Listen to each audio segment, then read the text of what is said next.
En muchas maneras, mientras regresamos a Mateo, nuestro texto es el versículo 13 al 23. En muchas maneras estamos entrando a medio de una conversación que ya inició. Y por lo tanto, como es costumbre entrar a medias de una conversación, tenemos que recordar qué está sucediendo, hacer preguntas, qué está sucediendo en el contexto, así que definitivamente requiere un breve resumen. El versículo 13, quiero que ponga ojos en el texto, capítulo 2, versículo 13 se menciona, dice, después que partieron ellos, he aquí un ángel del Señor apareció en sueños a José y le da una advertencia acerca de Herodes, si nota eso en el texto, Herodes. En el versículo 13, con la mención del rey Herodes, el texto bíblico nos recuerda que esto es parte del contexto. Estamos continuando la narración histórica del capítulo 2, específicamente de los magos del oriente, en el versículo 2, ¿verdad? Que vienen del oriente, llegan a Jerusalén y vengan pidiendo en el versículo 2, ¿dónde está el rey de los judíos? Venimos a adorarlo. Pero como vimos la última vez en este pasaje, en el versículo 3, vemos ese rey Herodes, el cual estamos viendo en nuestro texto. Mire el versículo 3. Dice que oyendo esto, estos magos buscando adorar al rey de los judíos, quien es Jesús, oyendo esto, el rey Herodes se turbó y toda Jerusalén con él. Ahí está el Herodes donde estamos leyendo ahorita. Y turbó es una palabra muy interesante, significa agitar. La palabra griega significa perturbar, es una gran molestia el reinado de el Mesías Jesús a la vida de Herodes y el pueblo. Esa es la introducción que se nos dio al rey Herodes y el cual vemos en el versículo 13. Algo importante también mientras entramos a medias de esta conversación es lo que se nos hizo claro en el versículo 8. En el versículo 8, solo ponga una vista en el texto, el rey Herodes le dice a los magos que él también quiere ir a adorar a Jesús.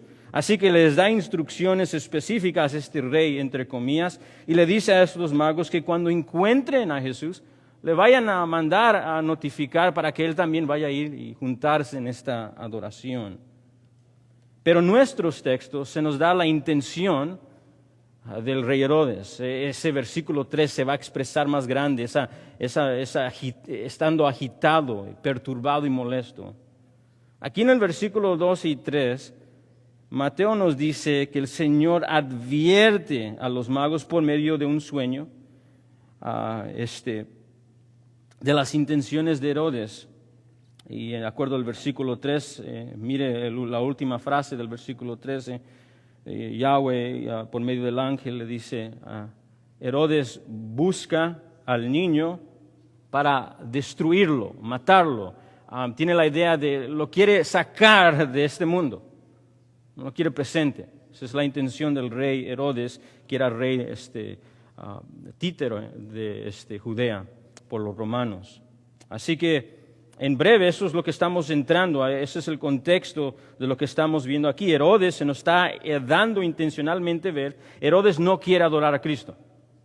Eso definitivamente es lo que estamos entrando en nuestros textos. Herodes no solamente no quiere adorar a Cristo, Herodes odia a Cristo y odia su señorío y no está dispuesto a someterse a él. Y ahora insensatamente se enfatiza el texto que quiere eliminar a Cristo de cada área de su vida. Y su supuesto reino de Herodes no lo quiere perder. No quiere perder. En breve, este es el contexto y donde ahora encajamos en nuestro texto hoy. Y de antemano le voy a dar el punto grande del versículo 13 al 23. Si usted se pregunta hoy, después del sermón, ¿de qué se trató este texto? Esta es la respuesta. El texto, el punto grande central en el versículo 13 al 23 es que Jesús, rechazado, Jesús cumple las Escrituras a pesar del rechazo de sus enemigos. Ese es el punto central. Para decirlo de otra manera, hay otra manera de hablar del punto grande del versículo 13 al 23. Jesús de Nazaret es el Rey de Dios a pesar e independientemente del rechazo arrogante del hombre que lo niega.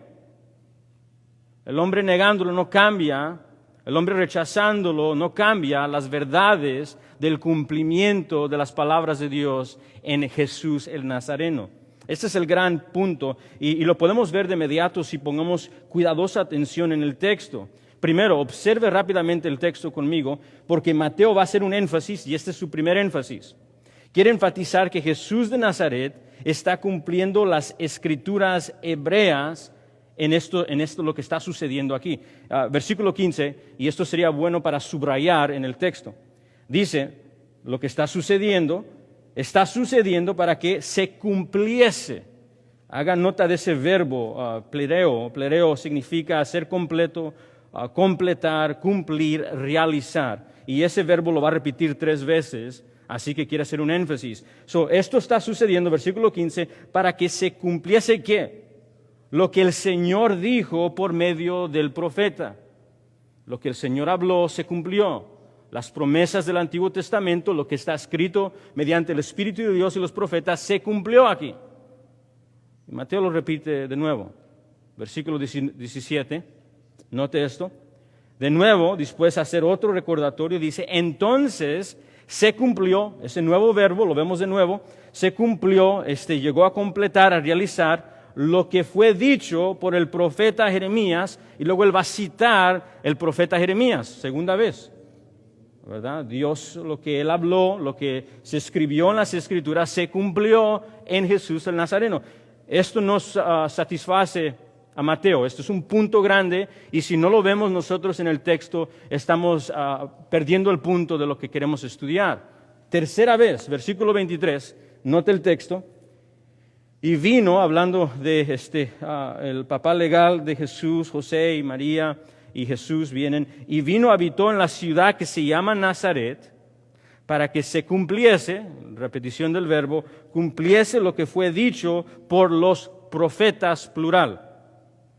Rápidamente podemos ver que un punto grande aquí es que Mateo quiere que veamos como estudiantes, como iglesia, como seguidores de Jesús, que Jesús de Nazaret está cumpliendo las escrituras hebreas del Antiguo Testamento, los decretos eternos del Trino Dios que Él hizo en la eternidad pasada, no están siendo turbados. Se están llevando a cabo exactamente como el Trino y soberano, eterno, omnipotente Dios lo dijo que iba a suceder. Y Mateo pone las luces diciendo, mira, no pierdas lo que estamos viendo en este texto. Y esto sucede, no se pierda esto, todo este cumplimiento. Hay un trasfondo detrás del cumplimiento, ¿verdad? Mateo nos está dando el testimonio histórico del cumplimiento de las palabras de Yahweh, el Trino Dios. Y el contexto, versículo 3, regresemos al contexto. Es el rey Herodes turbado, agitado. Es un rey, entre comillas. Molesto, y toda Jerusalén molesto. No quiero que Jesús el Nazareno sea el Mesías prometido. Versículo 13, este es el contexto. El versículo 13, Herodes, ahora, en luz de su corazón turbado, ahora se va a manifestar por su naturaleza, que es un odio y rechazo hacia Jesús. Y busca al niño, dice el versículo 13 al final, para destruirlo, matarlo, eliminarlo de la tierra. Versículo 16, esto se pone más intenso. En el versículo 16, Herodes ahora ejerce su voluntad humana, ejerce su autoridad humana, y entre su voluntad y su humanidad, él ahora busca matar y manda órdenes de matar ciertos niños 2 años para abajo, dice el versículo 16. Después de llenarse de ira y enojo, mucho ira y enojo, busca mandar a todos los niños, o no a todos, a una gran porción de niños hebreos menores de 2 años. Y son de menores de 2 años porque él hace el estimado que Jesús hasta este tiempo, cuando vinieron los magos, tiene que tener alrededor de 2 años.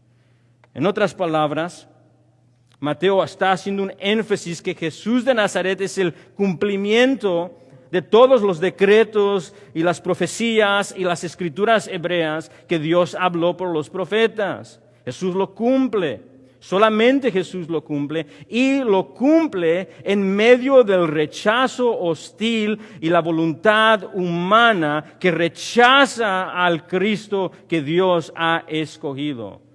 Ok, con esto en mente, este es el punto. Se lo voy a dar de antemano para que no lo perdamos. Jesús cumple las Escrituras a pesar del rechazo de sus enemigos. Para decirlo de otra manera, Jesús de Nazaret, Él es el Rey. Él es el Rey que Dios ha escogido, que va a morar y reinar en el monte Sión, independiente y a pesar del rechazo arrogante y la voluntad humana y insensata de los hombres de Jesucristo. Hablaremos más de esto, pero por el momento tenemos que ver estos cumplimientos.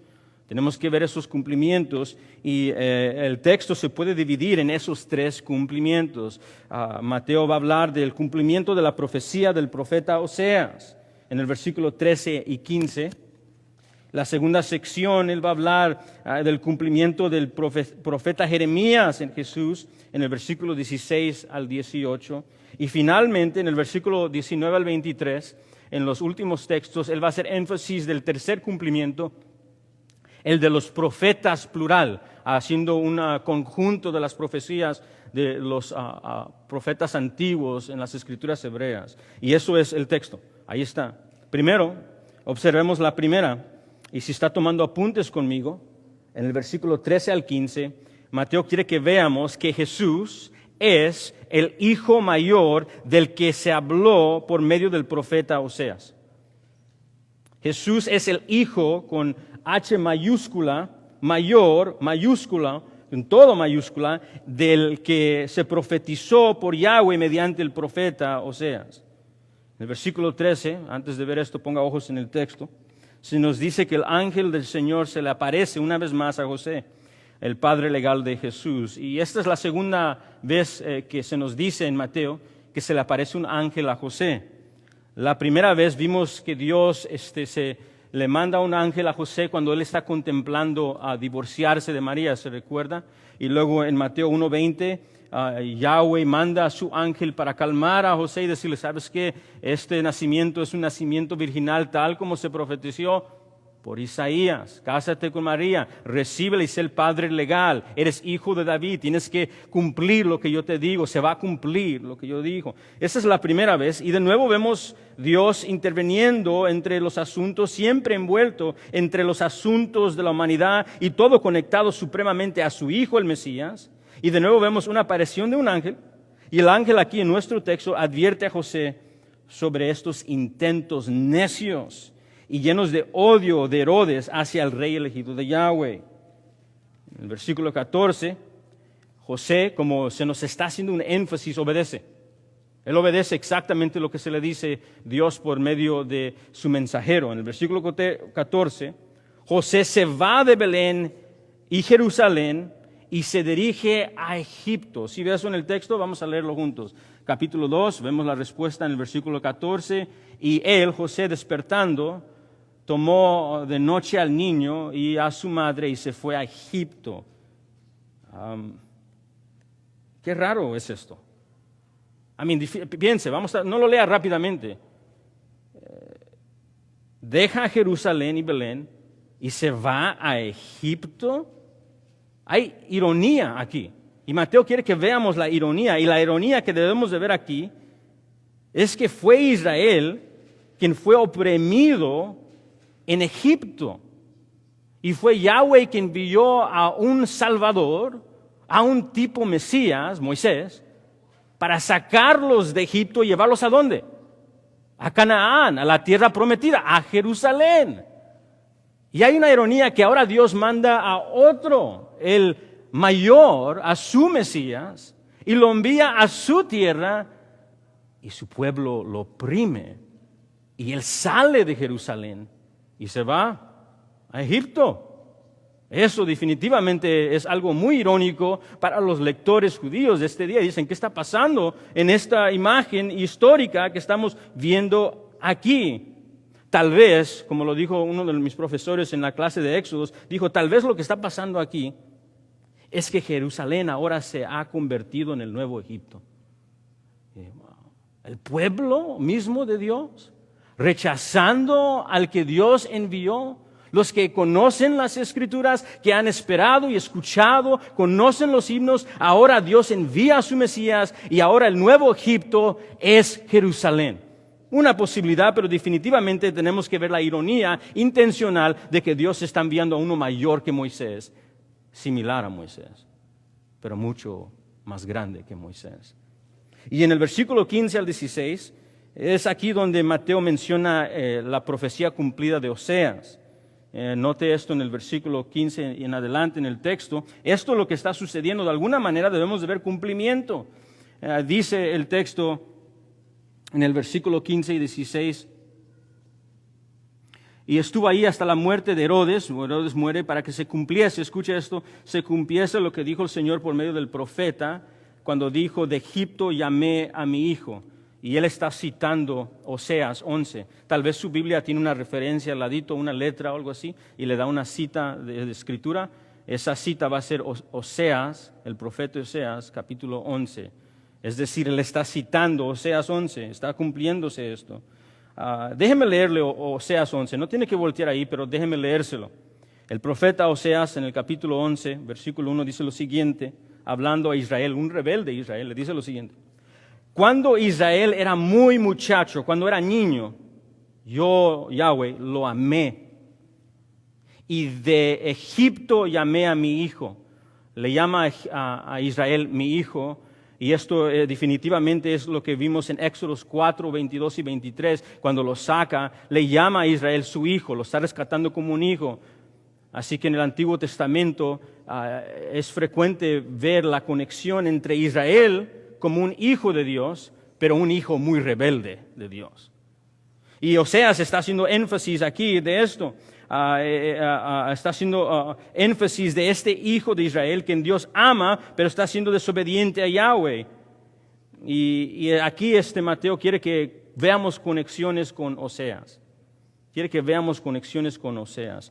Y para entender por qué Mateo cita a Oseas aquí, es necesario absolutamente ver el contexto de Oseas, ¿verdad? Porque Mateo, si quiere hablar del Éxodo, si quiere hablar de Egipto, puede ir al libro de Éxodos, pero él no va ahí, él va a Oseas. Y hay una intención y un propósito por cual él cita a Oseas.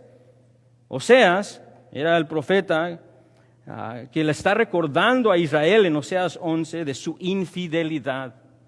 O sea, el contexto de Oseas es la infidelidad constante a Yahweh como su Dios. Dios ha sido fiel como un esposo. Ella ha sido infiel como su esposa. Yahweh ha sido fiel como padre. Ellos han sido infiel como un hijo.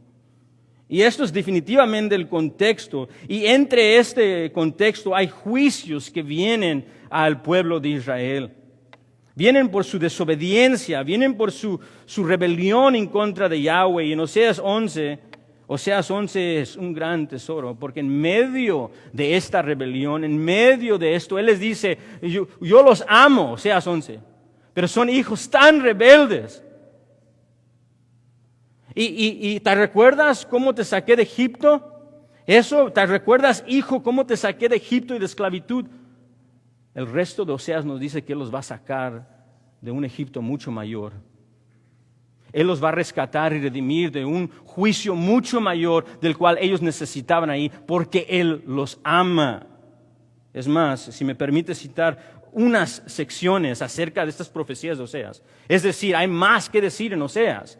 Y Oseas dijo lo siguiente acerca de un hijo obediente, en contraste a Israel, un hijo desobediente, de un esposo fiel, en contraste de la esposa infiel de Israel, de alguien que viene a traer salvación superior a Moisés. Y le dice lo siguiente en Oseas 11:11, les dice a ellos, hablando de este tiempo futuro, yo los regresaré a sus casas, a sus habitaciones, dice Yahweh. Y luego dice en el capítulo 13, los voy a rescatar del poder de Seol, los voy a redimir de la muerte. Esto es una salvación mucho más grande que la de Egipto. Y luego en el capítulo 14 hay solo unas pocas palabras, pero resumen bonitamente, hermosamente lo que él habla de un futuro salvación. Dice, voy a sanar su apostasía. Los voy a amar libremente porque mi ira se ha apartado de ellos. Hay mucho más que decir del contexto de Oseas, pero observemos esto. Oseas habló de una futura y mayor salvación que vendría un hijo mayor, un hijo obediente, en contraste a Israel, un hijo desobediente. Iba a traer un éxodo mayor que el de Egipto. Oseas habla de otro tipo de redención. Termina sus profecías hablando de una mayor redención que la de Egipto. Y iba a hacer esto por medio de un hombre mayor que Moisés. Y el estudiante del libro de Oseas, que incluye Mateo, tiene todo esto en mente cuando él cita a Oseas. Él está hablando de cómo Oseas usó el Egipto y el rescate. Y Mateo nos está diciendo, cuando dice que Jesús cumple esto, Mateo nos está diciendo que Jesús es ese hijo. Jesús es ese Cristo prometido. Jesús es el cumplimiento de las profecías del Hijo obediente y mayor que se le va a traer a Israel. Él es el que va a venir, que es mayor y superior que Moisés, el perfecto, obediente, suficiente Hijo, que va a traer un rescate y un éxodo y una salvación mayor de la que ellos vieron con Moisés. Y este tema va a seguir en Oseas y en los profetas, y va a seguir también con Mateo. Pero lo que definitivamente está diciendo Mateo es decir, ha llegado ese hijo. Y de mi hijo he sacado otro de Egipto. He sacado a Jesús. Ahora, si usted como un buen estudiante de la palabra está diciendo, pues cómo esto conecta en todo, sería bueno dirigir algo muy importante aquí, porque muchos han acusado a Mateo injustamente de decir que él está mal interpretando el profeta Oseas y que está manipulando las antiguas escrituras para su favor y comprobar que Jesús es el Mesías. Y si usted se encuentra con un judío ortodoxo, él va a decir eso. Ustedes están manipulando las escrituras hebreas para hablar de Jesús el Mesías. Así que Mateo sabe eso. Y nosotros tenemos eso. Así que, ¿qué es eso? ¿Por qué Mateo está haciendo eso? Sería bueno dirigir algo que estamos viendo aquí. Como muchos de nosotros ya sabemos, y tal vez para unos es una introducción, hay muchos escépticos que han acusado a Mateo de malinterpretar el profeta Oseas. Y que Mateo solamente está incorrectamente citando Oseas para que encaje en su propia agenda de comprobar que Jesús es el Mesías, como ya estamos viendo aquí. Mateo no está haciendo eso, absolutamente no está haciendo eso. Mateo está interpretando exactamente lo que quiso decir Oseas en sus profecías. Mateo tiene en mente todo lo que el libro de Oseas está hablando acerca del Mesías y acerca de una redención mayor que la de Egipto. Está anticipando todo en Oseas. El libro de Oseas está anticipando y hablando acerca de una salvación mayor, y Mateo está hablando de todo lo que está hablando el profeta Oseas cuando él lo cita. Si puedo citar a Abner Chu, el profesor Abner Chu hace una excelente respuesta a esta incorrecta acusación de Mateo. Él dice lo siguiente: ¿cómo puede Mateo usar Oseas 11:1, un pasaje que habla del éxodo de Israel, para hablar de la vida de Cristo? Respondiendo a esto, hagamos otra pregunta. ¿Por qué usa Mateo Oseas? ¿Por qué Mateo usa Oseas para hablar del Éxodo? Mateo pudo haber usado el libro del Éxodo, que habla sobre el Éxodo. ¿Por qué Mateo eligió el libro de Oseas en lugar del libro de Éxodo? ¿Por qué? La respuesta es que Mateo eligió a Oseas por la manera en que Oseas usa el Éxodo. Cuando observamos la forma en que Oseas, el profeta, usó y habló del Éxodo, encontramos un un patrón establecido por los predecesores y antes de Oseas, los profetas antes de Oseas. Y es lo siguiente, acerca de la liberación de Dios en el Éxodo, que muestra algo acerca de su carácter que impulsa en Yahweh una liberación futura más grande que el Éxodo. En otras palabras, todos los profetas hablaron de una salvación mayor que la de Egipto y anticipaban una mayor que la de Egipto. Sigo citando a Abner Chu. Eso es lo que está pasando en Oseas. Oseas 11:1 dice, de Egipto llamo a mi hijo. Amo a mi hijo, pero ahora tengo que echar a mi hijo afuera por sus pecados, porque mi hijo Israel es muy malo. Pero en Oseas 11:5, Dios dice algo más. No puedo echarlo fuera para siempre. No puedo echarlos fuera para siempre porque amo a mi hijo, y mi amor por mi hijo que impulsó el primer éxodo, impulsará un segundo éxodo. Y en Oseas 11:11, Él dice, yo los voy a redimir y los voy a redimir de nuevo. El punto de Oseas 11:1 no es solo hablar del pasado, el punto es hablar del pasado por el bien del futuro. Oseas en su contexto predice que el primer éxodo conducirá a un segundo éxodo, uno dirigido por un nuevo David y un nuevo Moisés. Mateo contesta con esto bastante bien. Él también representa a Jesús como el Mesías e incluso un nuevo Moisés que conducirá a un segundo éxodo. Esto fue el punto de Oseas.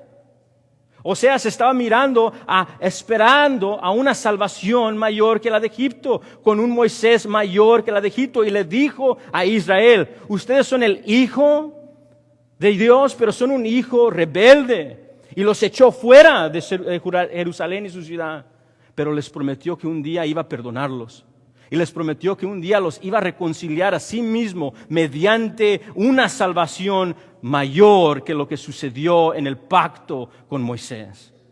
Y les dijo, esperen a Él, anticipen a Él, porque cuando llegue Él, llega perdón de pecados. En Mateo 2:13-15, mientras Jesús sale de Jerusalén, porque Herodes está buscando la muerte y ha buscado la muerte de los niños de 2 años para abajo, y él sale para Egipto, vemos un paralelismo. Porque si leemos en Éxodos, cuando Dios envía a Moisés, ¿se recuerda el contexto de la enviada y el nacimiento de Moisés?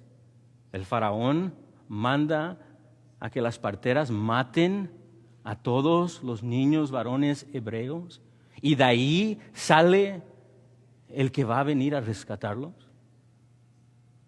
Y aquí Mateo no se puede detener, dice, ¿no ven la foto grande?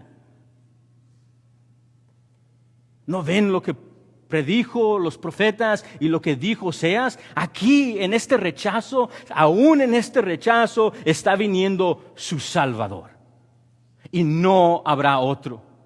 Al igual que Moisés fue rechazado, al igual que Moisés le dijeron a Moisés el pueblo, ¿quién te puso a ti como juez y señor sobre nosotros? Y eso no cambió a quien Dios envió. Y eso es lo mismo que está diciendo Mateo. Él está cumpliendo y es el Salvador que Dios está enviando. Y aunque lo rechace Herodes, aunque todo Jerusalén sea turbado, Él es tu rey. Y el tema continúa. Esa es la primera profecía. En el versículo 16 y 18 vemos que Jesús es ese Moisés mayor que traerá el éxodo mayor que se habló por el profeta Jeremías. En el versículo 16, ponga ojos en el texto, leamos juntos. Herodes entonces, cuando se vio burlado por los magos, se enojó mucho, está bien irado. Ahí la palabra griega se duplica 2 veces en maneras de decir, está bien molesto. Y mandó matar a todos los niños menores de 2 años que habían en Belén y en todos sus alrededores, conforme al tiempo que había inquirido de los magos.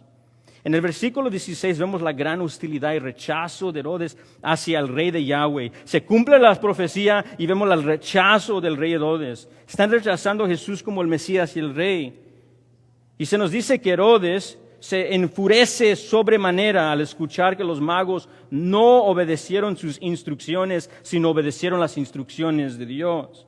Y Herodes, en su cólera ciega de enojo y pecaminosa, ordena asesinar a algunos de los niños hebreos de su región. No se nos dice cuántos murieron, algunos hacen estimados de 20 o más, pero no sabemos. Pero hubo mamás llorando por sus niños de 2 años por la locura de Herodes. Eso es el punto. Específicamente, el versículo 16 nos dice que Herodes mandó matar a los menores de 2 años.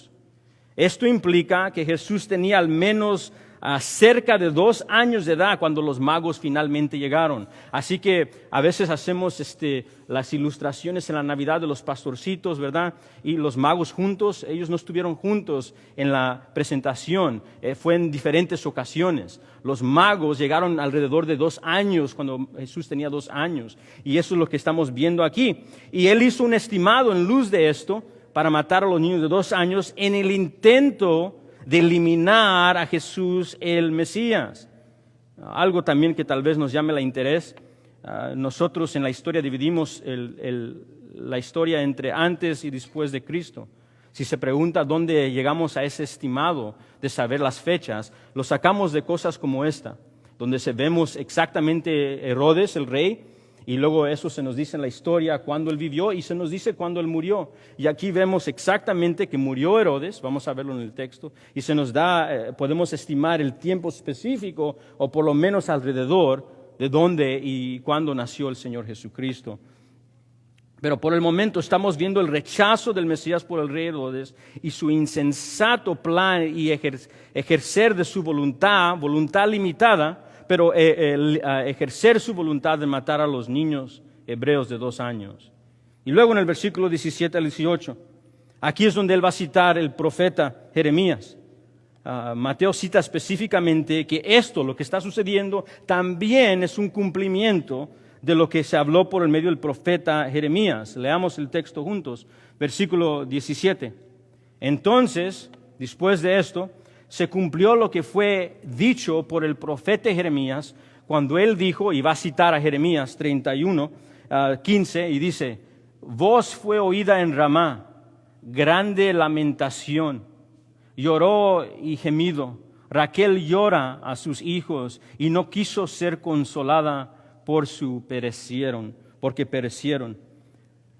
En los versículos 17 al 18, Mateo cita específicamente que las profecías que habló Jeremías en Jeremías 31 y en el contexto de Jeremías se están cumpliendo aún en este acto horrífico, en este acto que humanamente nosotros no podemos captar si fuéramos esas mamás y esos papás de ese día. Y aún en esas cosas horríficas que no captamos humanamente en por qué y cómo que, aquí estamos viendo ejercer la voluntad suprema de Dios. Esto definitivamente es lo que estamos viendo cuando inmediatamente de esto se dice, y se cumplió las profecías del profeta Jeremías. En Jeremías 31:15, los profetas, nuevamente, Jeremías específicamente, está hablando a Israel de los grandes pecados que han cometido en contra de Yahweh. Es de nuevo el mismo mensaje. Israel sigue persistentemente desobediente y no leal. Ha sido un hijo desobediente, una esposa infiel, y ha llegado el tiempo de disciplina en Jeremías.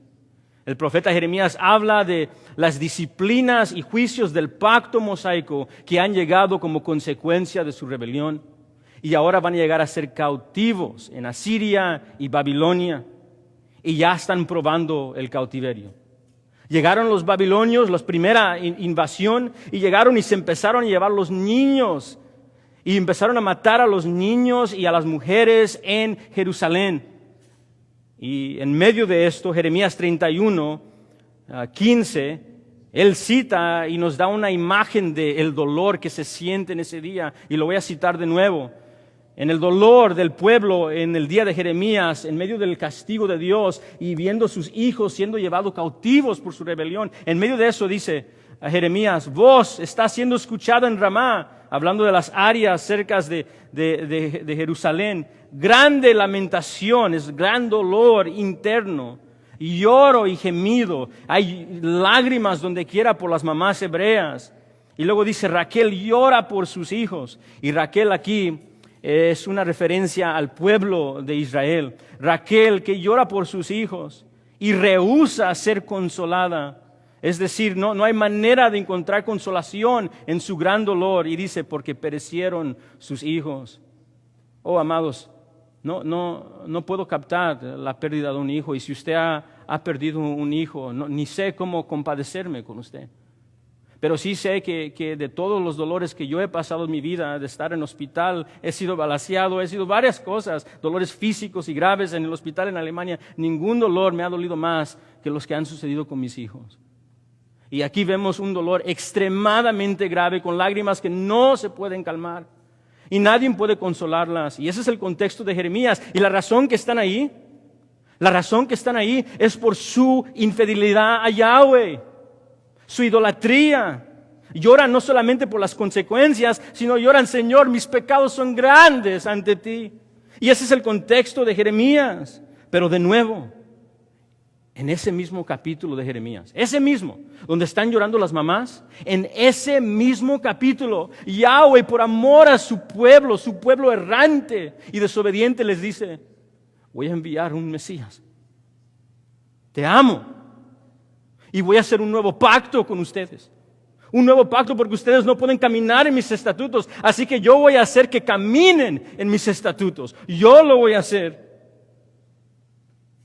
Déjeme citarle Jeremías 31:31. Y note que Jeremías 31:31 viene en el mismo capítulo, en el mismo contexto de las mamás llorando por su pecado y lo que ha sucedido. Escuche, Yahweh dice, he aquí, vienen días, es decir, se va a cumplir, van a venir. Vienen días, declara Yahweh el Señor, en que haré con la casa de Israel y con la casa de Judá un nuevo pacto.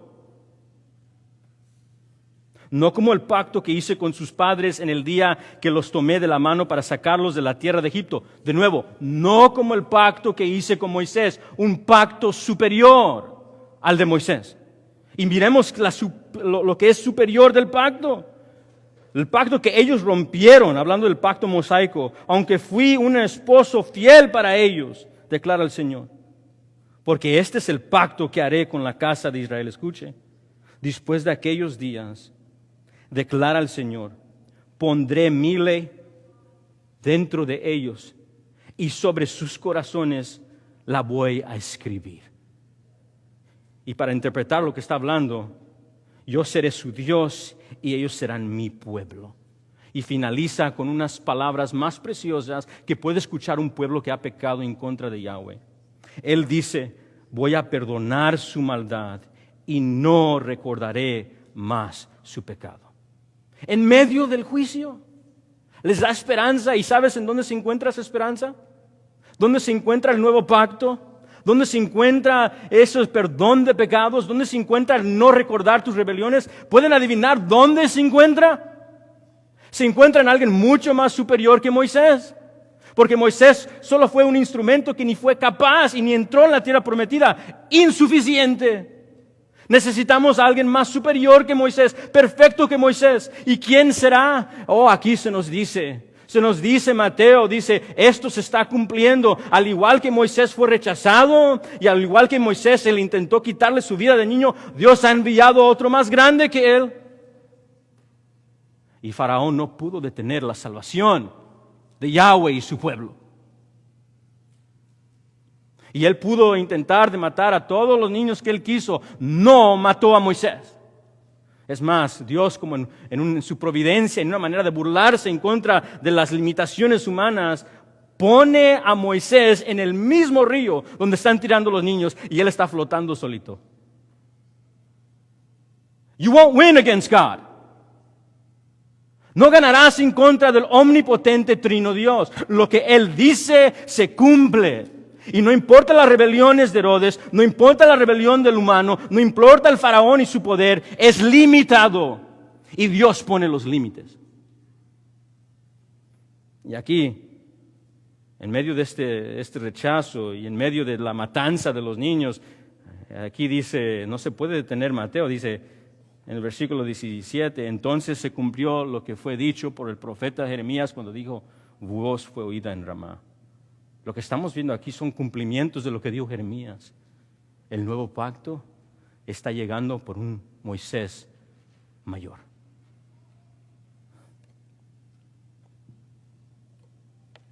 El gran consuelo que llega al pueblo que espera paz eterna,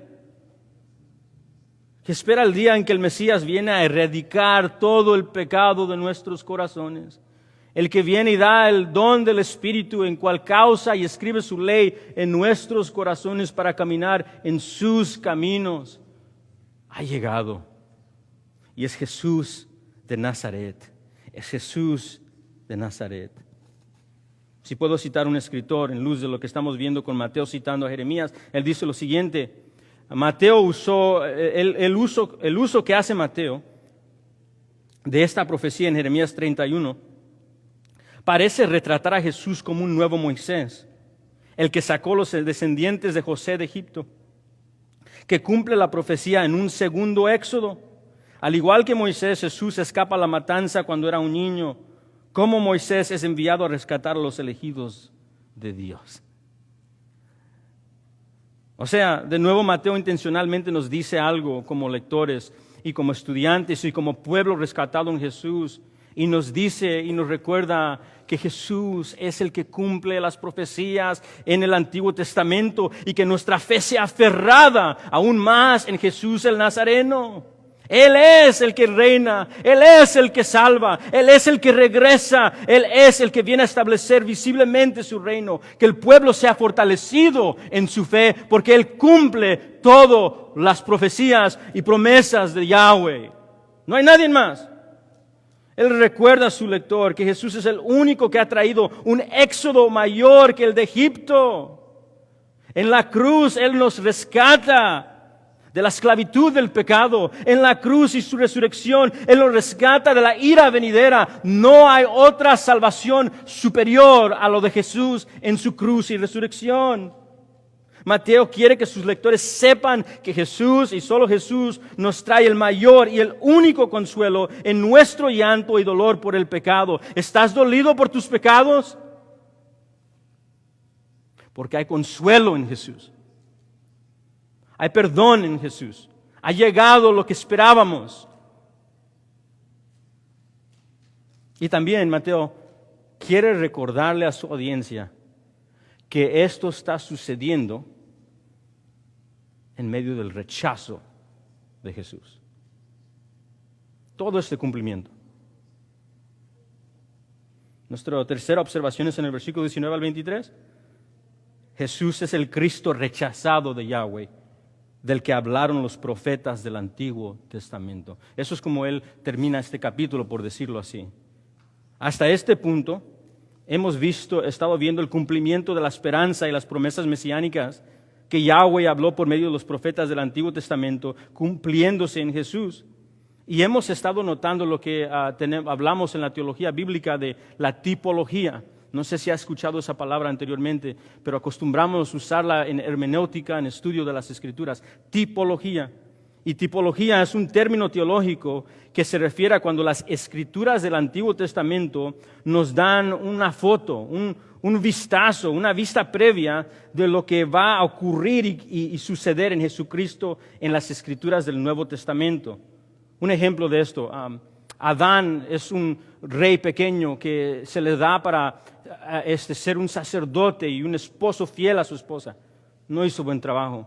Y Jesús es un Adán que superior al primer hombre, ¿verdad? La serpiente que tentó a Adán en el jardín es la misma que tentó a Jesús en el capítulo 4 por 40 días.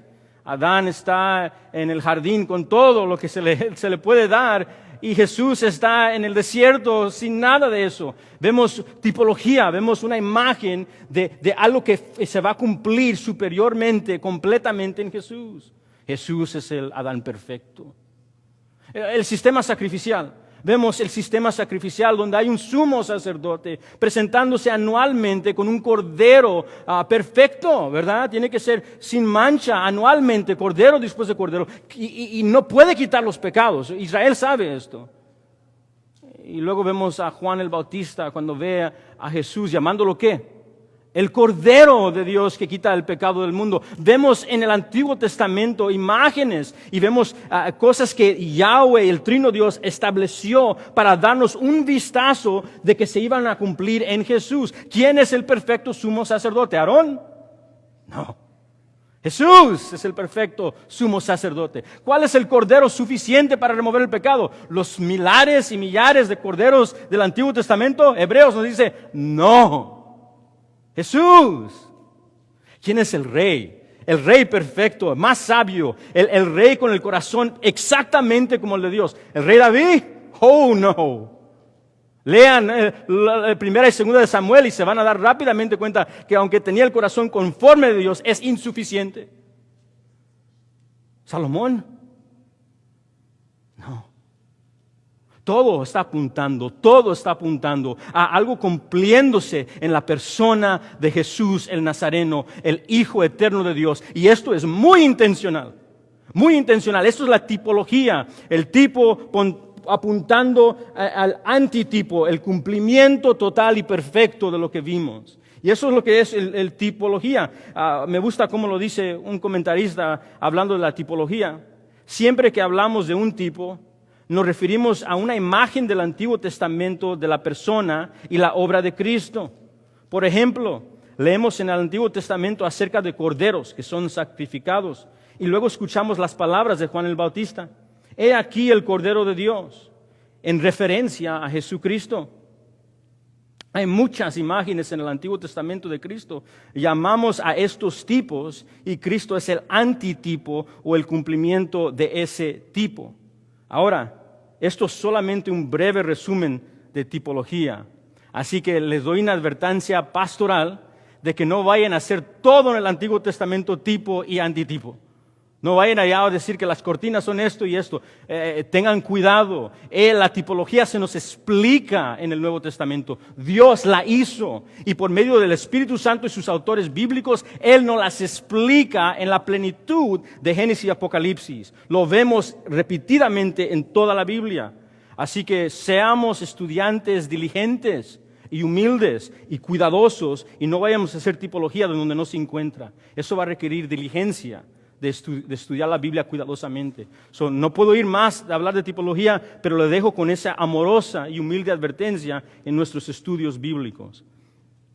Con eso en mente, lo que estamos viendo en Jeremías y en el profeta Oseas y lo que estamos viendo en estos últimos versículos tiene que ver mucho con tipología y el cumplimiento esto en Cristo Jesús. En los versículos 19 al 23, Mateo habla de Jesús que nació en Belén, en el versículo 19, el que nació en Belén, como nos dice la escritura del Antiguo Testamento, pero que también fue criado en Nazaret. Eso es lo que nos dice el texto. Versículo 19 dice, pero después de muerto Herodes, he aquí un ángel del Señor apareció en sus sueños a José en Egipto, diciendo, levántate, toma al niño y su madre. Entonces él se va en el versículo 21 y en el versículo 22 escucha que el rey de Herodes tiene su hijo que ha tomado su lugar. El versículo 22, Arquelo. Y Arquelo, al igual que su padre, rechaza a Jesús. Entonces dice el texto que reinaba en Judea en lugar de Herodes, su padre. Y José dice, no voy a regresar, me voy a ir a Galilea. Se va a Galilea, no regresa a su país de patria, no regresa a Belén, no regresa a Jerusalén, en la área de Jerusalén, se va a Galilea, específicamente a Nazaret. Versículo 23, y vino y habitó en la ciudad que se llama Nazaret para que se cumpliese lo que fue dicho por los profetas, muy importante, plural, porque muchos atacan a Mateo por esto. Si quiere entender este texto, note que Mateo dice lo que fue dicho por los profetas, plural. ¿Okay? Y luego dice el texto que habría de ser llamado Nazareno. Ahora, el versículo 23 te va a hacer y me va a hacer a mí un estudiante más diligente de las Escrituras. Y la razón que te va a hacer un estudiante más diligente de las Escrituras es porque si vas en las Escrituras no hay un texto específico, ni uno, que dice que Jesús será llamado un nazareno. Y de ahí vienen las acusaciones a Mateo. ¿Cómo lo ve? La gente quiere acusar al autor de no hablar correctamente de lo que él quiso decir. Dicen, no, tú estás mal en cómo estás citando eso, Mateo. Porque ven en las escrituras hebreas y dicen, no hay ningún texto, ningún profeta dijo que Jesús sería llamado un nazareno. ¿De qué está hablando Mateo? Ay, pobre Mateo, no era muy inteligente. No, eso no es lo que está pasando aquí. Definitivamente hemos visto su inteligencia y más que esto, el Espíritu de Dios por medio de Mateo nos dio la palabra, toda ella. Estas escrituras son inerrantes, infalibles. Creemos en la inherencia y la inspiración de las escrituras verbal y plenaria. Toda palabra, cada coma, cada punto en sus lenguajes originales. Así que definitivamente hay un punto que Mateo está haciendo aquí. Y él no es ignorante de lo que está sucediendo y estas acusaciones por teólogos liberales. La razón, como le expliqué, que el versículo 23 nos va a causar a ser estudiantes más diligentes, es porque si estudiamos las Escrituras no hay ningún versículo específico que diga que el Mesías sería nazareno. Y nazareno podría referirse a los votos mosaicos, que se hacían votos nazarenos específicamente de no beber vino y no dejar cortar su pelo. Pero esto no es lo que estamos viendo aquí, porque vimos que Jesús sí en su de adulto toma vino y hace estas cosas. Eso no es lo que tiene en mente, pero algunos dicen eso es lo que significa, no es lo que tiene en mente el texto. También otra explicación que gente da, y yo no la creo suficiente, pero algunos dicen que nazareno, en el hebreo la palabra nazareno se escucha como retoño o rama. Y la razón que eso es importante es porque en las escrituras hebreas los profetas hablaban acerca del Mesías como el retoño de David, la rama de David. Entonces otro título para el Mesías era retoño.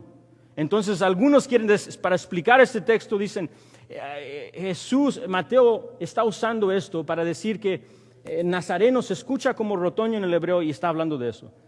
Creo que eso no es suficiente entendimiento para entender el texto, aunque tal vez sea una buena idea, pero no creo que es lo que está sucediendo aquí. Entonces, ¿por qué Mateo dice que será llamado nazareno y esto cumple lo que fue dicho por los profetas?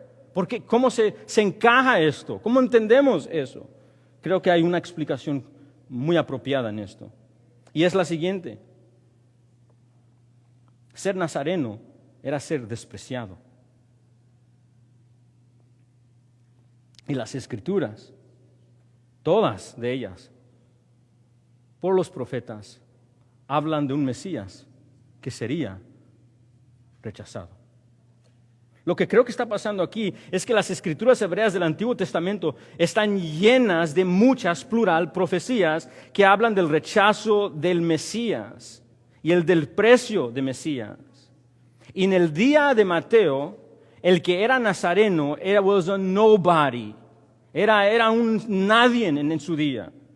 Le digo esto porque vemos las profecías del menosprecio y el rechazo del Mesías en todas las escrituras hebreas, y el nazareno, el que era de Nazaret, también era rechazado y menospreciado. Se consideraba que el que era de ahí era de un lugar donde no salía nada bueno.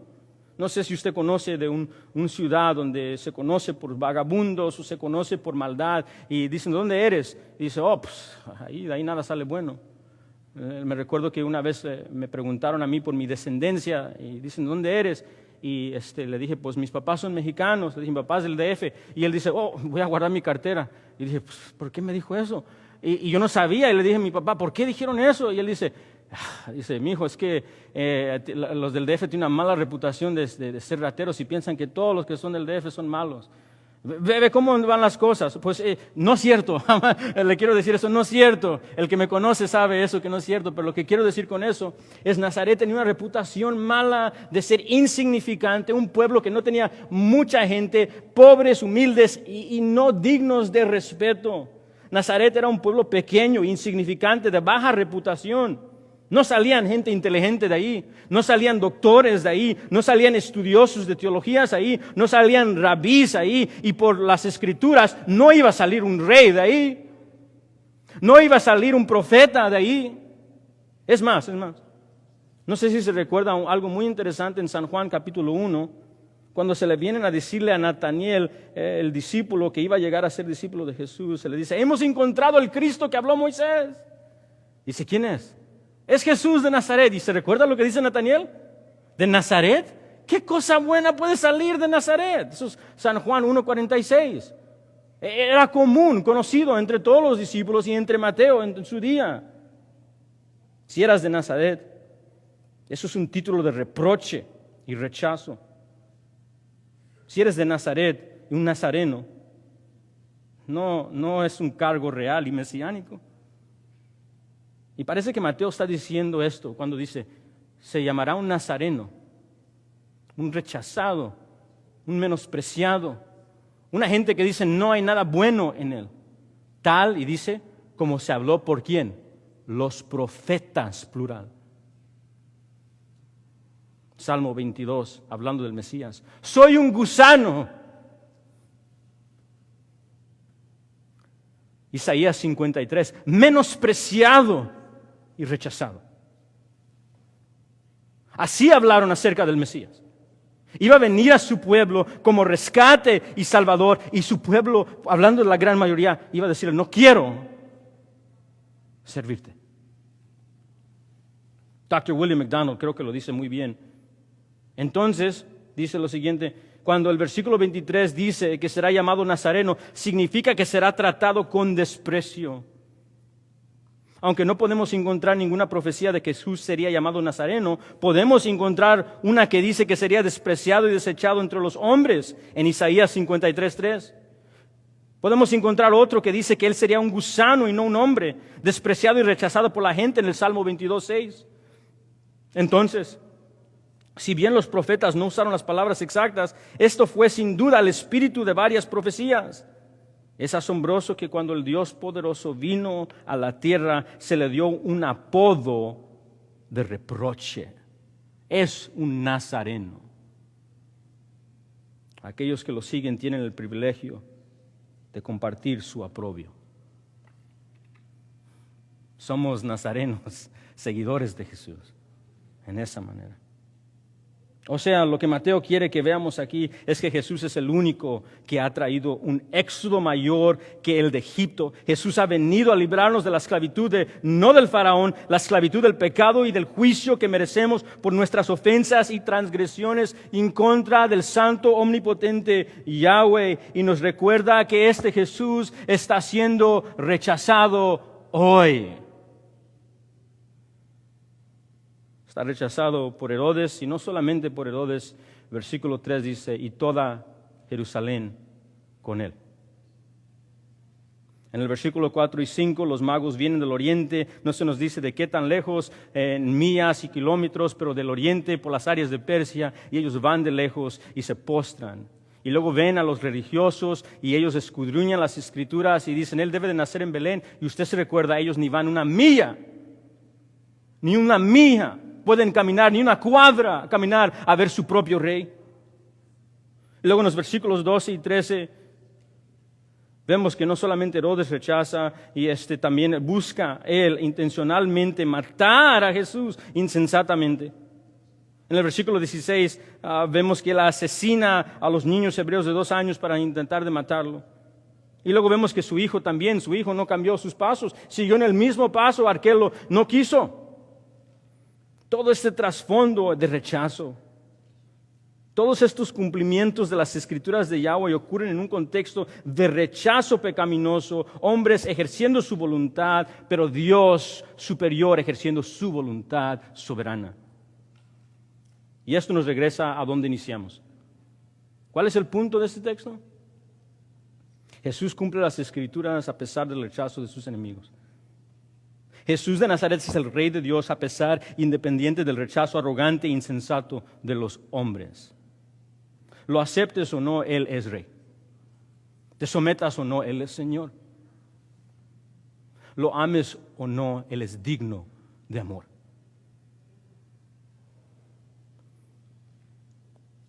Concluyo con 3 breves lecciones que no podemos perdernos de este texto. Hay más, pero 3 por lo menos. La primera, no hace falta ser gentil para ser enemigo de Yahweh. Notamos en el versículo 13 y 14 que Jesús debe huirse de Jerusalén e irse a Egipto. Esta es la forma de Mateo decirnos que los enemigos de Yahweh no son aquellos que son, no son aquellos que no son judíos. No son aquellos que solamente son gentiles y paganos y que no conocen a Dios. No son solamente los que viven vidas locas, ¿verdad? Eso es lo que acostumbramos. No, ese sí necesita a Jesús. Mira cómo Él vive. Él necesita. No. Esto es un recordatorio que los enemigos de Dios son los que no se postran al señorío de Jesús. Si creciste en la iglesia, si escuchaste los himnos, si dijiste, sabes que yo siempre estuve ahí en el cristianismo. No. Así no suceden las cosas. Nacimos en enemistad con Dios. ¿No notaste eso en su corazón? Constantemente rechazando al Mesías. No tienes que ser gentil para ser su enemigo. Judío y gentil que rechace el señorío del Mesías es enemigo de Dios. Así que, amado amigo y hermano, no sé con quién te estás comparando, pero si no has postrado tus rodillas al señorío del buen Salvador Jesús, si rechazas su reino, no te atrevas a decir, yo no soy como tal, porque el enemigo de Dios es el que nos sirve a Jesús y viene a su cruz. Y si no has venido a Jesús, eres enemigo de Dios. Qué palabras tan horríficas. Pero hay buenas noticias. Hay buenas noticias en el Evangelio. Dios mandó a su Hijo a morir por sus enemigos. Porque Dios demuestra su amor en esto, Romanos 5:8, que aún siendo pecadores, Cristo murió por nosotros. Esa es nuestra segunda lección. Nuestra segunda lección es que no tienes que ser judío para estar en el reino de Yahweh. ¿Notaste que fueron los magos gentiles quienes no solo abrazaron a Jesucristo en Mateo 2, sino mucho más importante, quienes Jesucristo abrazó en su cruz expiatoria? Usted se pregunta si los magos estarán en el reino de los cielos. Lo van a ver ahí con su piel trigueña, postrados adorando a Jesucristo. No tienes que ser judío para ser recibido por el rey judío. Y somos prueba. Aquí se le está abriendo a las naciones el perdón de los pecados. Es por eso que después en Mateo 28, cuando se levanta entre los muertos el Señor Jesucristo, dice, toda potestad en el cielo y la tierra se me ha dado a mí. Por lo tanto, id a las naciones. ¿Para qué? Diles de mi perdón, diles del juicio. Las naciones vendrán a Jesucristo. Así que, para el que dice, no, ¿sabes qué? Yo no crecí en la iglesia, no sé la Biblia, mi pasado, si supieras mi pasado, si supieras mis adicciones, si supieras, y se empieza a alejar de Dios y dice, si supieras mi papá y mi mamá, es que fui abusado, es que todo, no conoces mi pasado, es horrífico, no pertenezco en el pueblo de Dios, y se empieza a alejar de Dios. Aquí se nos dice que Dios se acerca al rechazado, se acerca al que está lejos. No tienes que ser judío para ser recibido en el reino. Tienes que venir a Jesús. Tienes que venir a Jesús. Y luego te sienta en su mesa. Blessed be God. Y te hace parte de su reino y su familia. Y finalmente, y de esto definitivamente parece ser el énfasis grande aquí. Finalmente, la tercera lección que podemos ver aquí, creo que es el punto grande, uno de los puntos mayores de aquí de este texto, es que todas las promesas de Dios en las Escrituras se cumplirán. Todas las promesas de Dios en las Escrituras se cumplirán. La voluntad de Yahweh se va a llevar a cabo sin turbarse. La voluntad y los decretos eternos del soberano Dios se llevarán a cabo tal como los dijo, y nadie, absolutamente nadie, ninguna otra voluntad va a ponerse en contra de sus decretos. Not one. Si algo que se destaca en estos textos es la completa soberanía de Dios Trino sobre todas las cosas. No las tienes que entender, pero sí las tienes que aceptar. Vemos la soberanía de Dios aún sobre la voluntad rebelde del hombre, aún sobre los insensatos negocios y decisiones de Herodes, aún, aunque no lo podemos captar en nuestra mente, en las tragedias inexplicables de lo que sucedió con esos niños, los llantos, aún ahí Dios ejerce su soberanía. Es lo único que trae consuelo al cristiano, que Dios es el que está en cargo, no Satanás. Si estás sufriendo, lo único que te va a traer consuelo y ánimo hoy es que Dios está encargado totalmente, supremamente del sufrimiento. Él pone los límites. Y es eso lo que trae consuelo al creyente. Porque Dios es bueno en su soberanía. Y todas sus decisiones son justas y rectas. Vemos la soberanía de Dios en la voluntad rebelde del hombre, sus insensatos intentos de rechazar sus decretos soberanos, sus complots contra Cristo y su reino. Hasta lo vemos en el sufrimiento y el luto de las mujeres que lloran en Jerusalén. En todo esto, el Espíritu Santo nos recuerda por medio de Mateo que se cumplieron todas las promesas de Dios en medio de todo esto. Nada va a impedir sus decretos en glorificar a su Hijo. Nada va a impedir sus decretos eternos en glorificar a su Hijo. Nothing. Nothing. Y nada va a impedir que Él nos dé el reino que nos ha prometido en Cristo Jesús. Nada. Nuestro Dios es soberano sobre toda la historia y sí aún la voluntad del hombre. Todas sus promesas en las Escrituras de estar con nosotros son sí, amén. Esas promesas que Él nos dijo que nos va a dar fuerzas, la promesa que terminó Jesucristo al fin de Mateo, dice, yo estaré con ustedes hasta el fin del mundo, es cierto. Él está con su pueblo. Cuán gran consuelo. Es lo que nos está enseñando Mateo aquí, de la completa soberanía de Dios en todas las cosas y en todos los tiempos. Este texto definitivamente nos dice esto. Dios es soberano en el sufrimiento, en lo que no podemos explicar, en el rechazo. Y sí, Señor es soberano, aunque lo rechaces. Hoy es otro día de misericordia. Si no has conocido al Señor Jesucristo, que hoy el Espíritu Santo confronte tu corazón de que Él es Rey, lo rechaces o no. Y si el Espíritu Santo te ha dado vida hoy, mientras escuchaste el Evangelio, ven a Él. Rinde tu vida a Él. Dile, Señor, discúlpame. Pongo mis armas para abajo y abrazo tu cruz. Y si eres un creyente que sufres, que no entiendes lo que estás pasando, y si no estás ahí hoy, estarás un día, que te traiga un gran consuelo de que las promesas de Yahweh no serán turbadas. Su Hijo será glorificado y Él va a permanecer fiel a su pueblo. Lo invito a que oremos juntos.